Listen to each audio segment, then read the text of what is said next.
और इसके पाखंड को चमत्कार, और इसने हमारी आस्था के साथ खिलवाड़ किया। मारो इसको।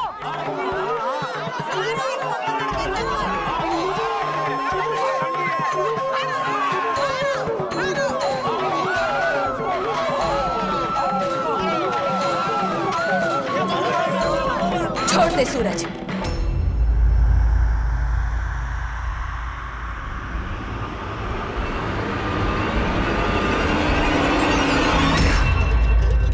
इंसान को कपड़े बेचते देखा था मैं, जमीन बेचते देखा था, पर जिंदगी में पहली बार ऐसा शैतान देख रही हूं मैं जो भगवान को ही बेचने निकल पड़ा।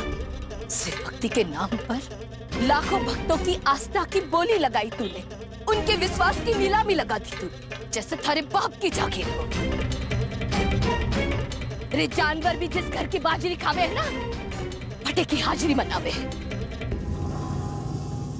और तू तो ईश्वर का नाम जपता गया और ईश्वर में ही ठगता गया। मैंने और हमारे परिवार ने तने भगवान का दूत का दर्जा दिया, मान सम्मान दिया। थारी हर वाणी ने आकाशवाणी समझी। तू तो जहरीले नाक से भी बुरा है रे। नाक का डसने का तो नुस्खा भी पता है सबने, पर थारे डसने का तो कोई सपना भी ना कर सके है। कहीं डसा रे तूने, हाँ? हमारे घर की इज्जत पर अपने बाप की कीचड़ उछाल दी तूने। अपने स्वार्थ के लिए चोरी तूने की और चोर मैंने ठहरा दिया। और हमारे घर पर ईश्वर का प्रकोप है, ऐसा श्राप दिया तूने। इतना सब कुछ हो जाने के बाद भी हमारे मन में कभी भी ये ना आया कि ये सब तूने किया। हमेशा यही सोचा कि तू जो कह रहा है ना सही कह रहा होगा। रे जरा अंदाजा है तने कि थारी दी हुई 12 घंटे की मोहलत पर मैंने और हमारे परिवार ने कहीं या नरक से गुजरना पड़ा है।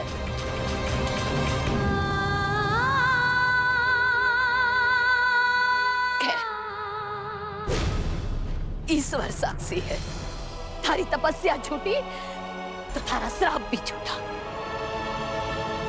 पर हमारे अंदर झूठना है और मैं सच ने साक्षी मानकर तने श्राप देती हूँ कि आज के बाद ईश्वर का प्रकोप थारे पर टूटेगा। माँ पार्वती के नाम का सहारा लेके चल रहा था ना तू हमको, तुझे मालूम नहीं? माँ पार्वती शक्ति का रूप है। नारी शक्ति में कितनी ताकत होती है, आज हम सब इसको दिखा देंगे। ऐसे तो छोड़ना नहीं चाहिए।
तो मैं आपके सामने हाथ जोड़ता हूँ।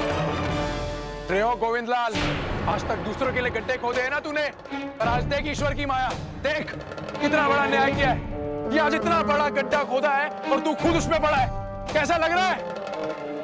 आज के बाद किसी को ऐसा नहीं करूंगा, किसी के साथ ऐसा नहीं करूंगा, मुझे क्षमा कर दे। समा, हजारों लाखों लोगों के साथ विश्वासघात के बदले समाभाती छोटा शब्द है स्वामी जी।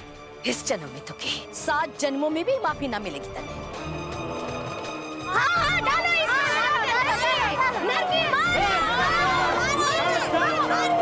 रुकिए, कानून अपने हाथ में मत लीजिए। इसने धोखा दिया है, बेईमानी की है, लेकिन इसे सजा देने का हक सिर्फ कानून का है। मैंने पुलिस को फोन कर दिया है, पुलिस अभी आती ही होगी।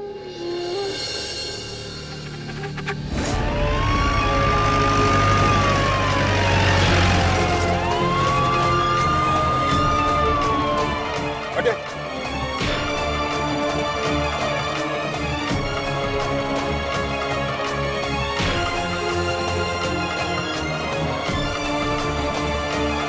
एक मिनट, अपनी अपनी लकीर, कोई राजा कोई फकीर।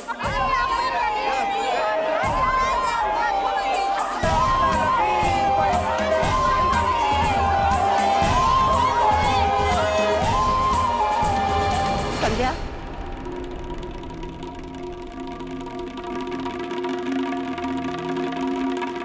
थैंक्स संध्या। आज जिस तरह तुमने उस ढोंगी स्वामी का भंडा फोड़ करके इस कॉलेज को बचाया है, उतनी हिम्मत शायद मैं जिंदगी में कभी नहीं कर पाती।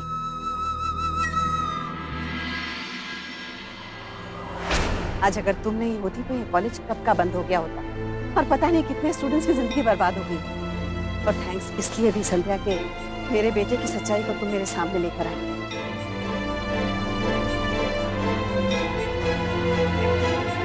संतोष जी, आपकी बहू वो हीरा है जिसने अपनी चमक से हम सबकी जिंदगी को बचाया है।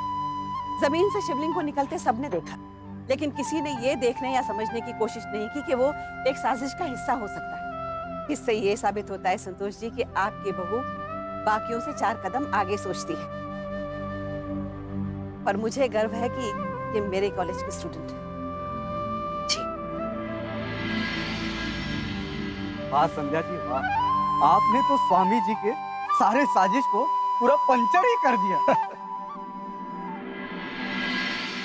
आज एमिली नहीं आई। संध्या जी, शायद आपको पता नहीं है, एमिली जी ने कॉलेज छोड़ दिया है। क्या? कॉलेज छोड़ दिया? हाँ। बेटी, घर चलना है। मुझे घर के लिए देर हो रही है, आप सबसे बाद में मिलती हूँ। ठीक है बेटा।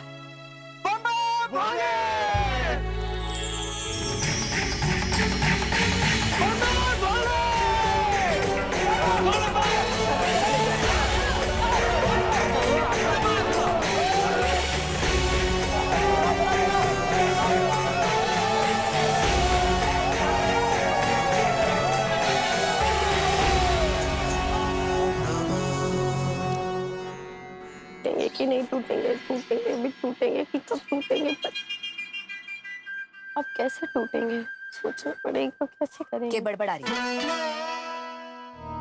वो मैं कह रही थी कि भाभो, वो आपने गौ माता को जो साक्षी मान के जिठानी जी को चुनौती दी थी ना कि साबित करके दिखा कि शिवलिंग का प्रकट होना कोई चमत्कार नहीं साजिश है।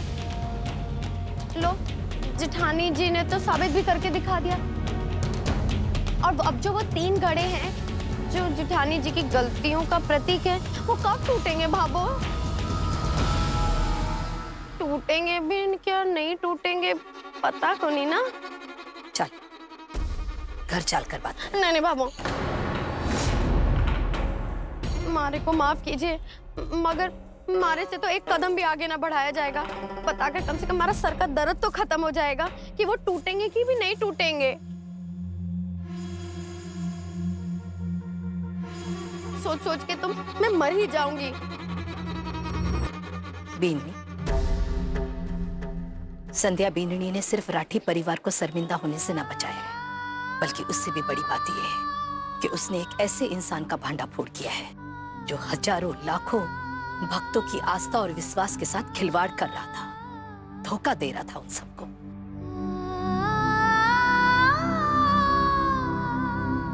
सबने संध्या बीननी का विरोध किया, पर फिर भी संध्या बीननी ने अपनी सच्चाई साबित कर कर दिखाया, इसलिए वो बधाई के लायक है।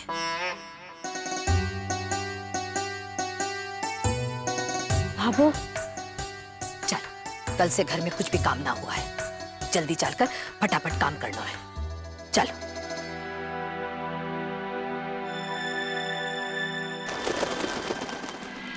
ये लीजिए। सूरज भैया, मुझे भी 1 किलो लड्डू दो ना। जी सूरज, मुझे भी 2 किलो लड्डू देना। जी जी।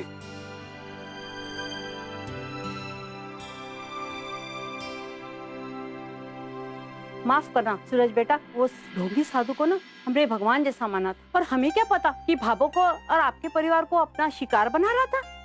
संध्या बिन्नी ने तो उस ढोंगी बाबा का भांडा फोड़कर हम सबकी आंखें खोल दी है।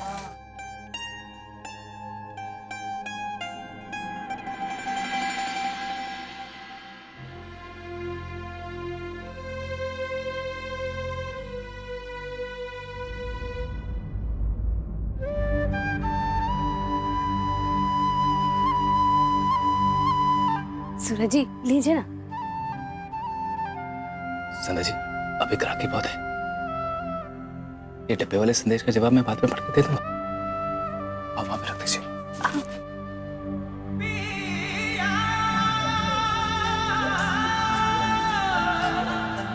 बाबा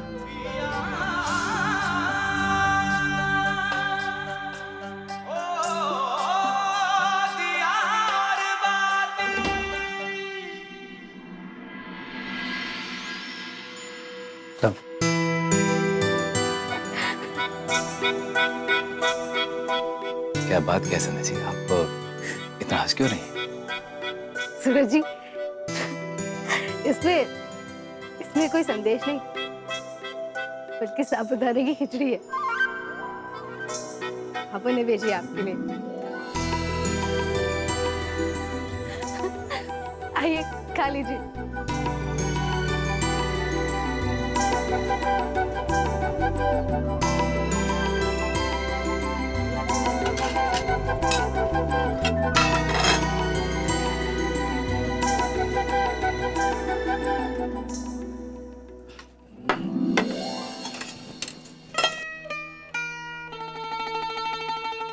खाइए ना सूरज जी।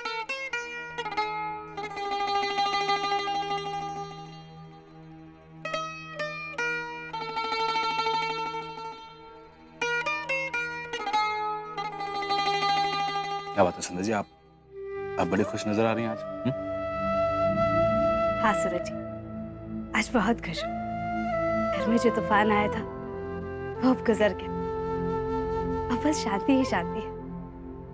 सूरज जी, पापा ने भले ही मुझसे कुछ कहा नहीं, लेकिन मैं जानती हूँ कि मैंने उनके दिल में अपनी वही खोई हुई जगह फिर से पाली।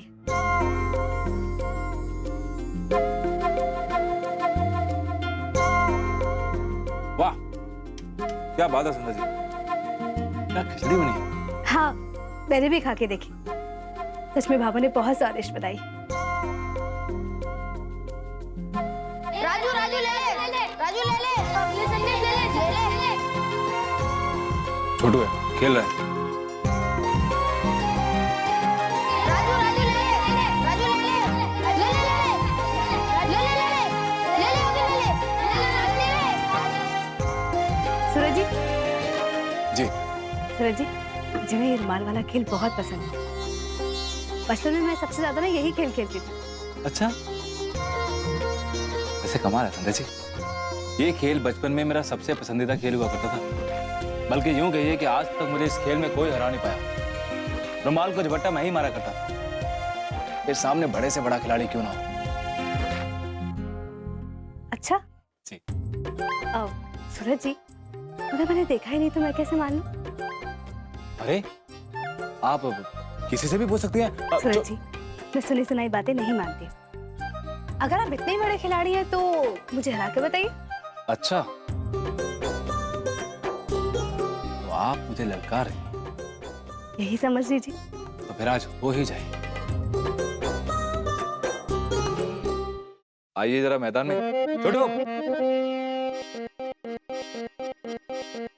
आइए आइए। छोटू। हाँ सूरज भैया।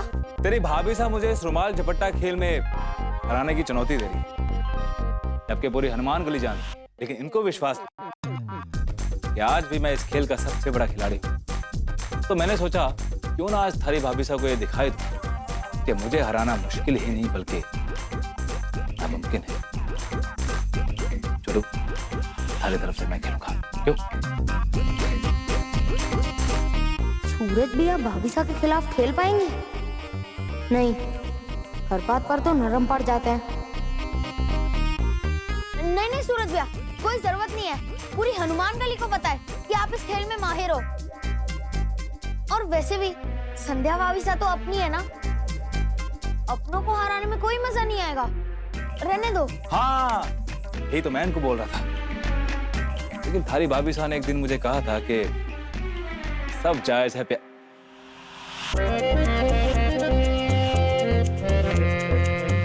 मतलब खेल में सब जायज है। क्यों? करें शुरू? आइए। ला रुमाल ला।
मुझ पर नहीं, खेलने पर ध्यान दीजिए, वरना आपका जीतने का रिकॉर्ड आज टूट जाएगा। सूरज भैया क्यों हारने के लिए उतरे मैदान में? भाभी साहब के सामने आप नहीं जीत सकते।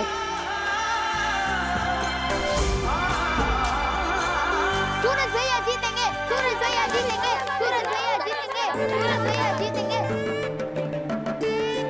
चल चलो, टाइम ओवर, टाइम ओवर।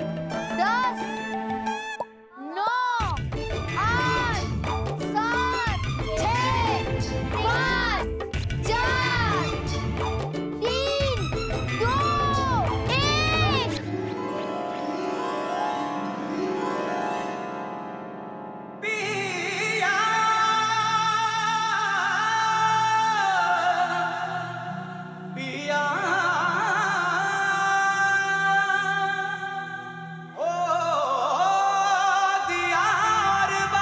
सूरज भैया लेके आओ, सूरज भैया लेके आओ।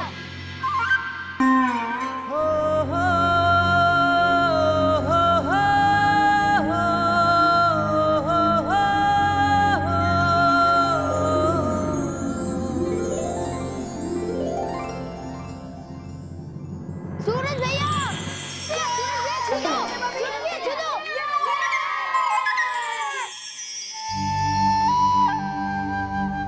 सूरज भैया हो गया ना पोपट? मैंने आपको पहले ही कहा था कि भाभी साहब को चुनौती मत दो।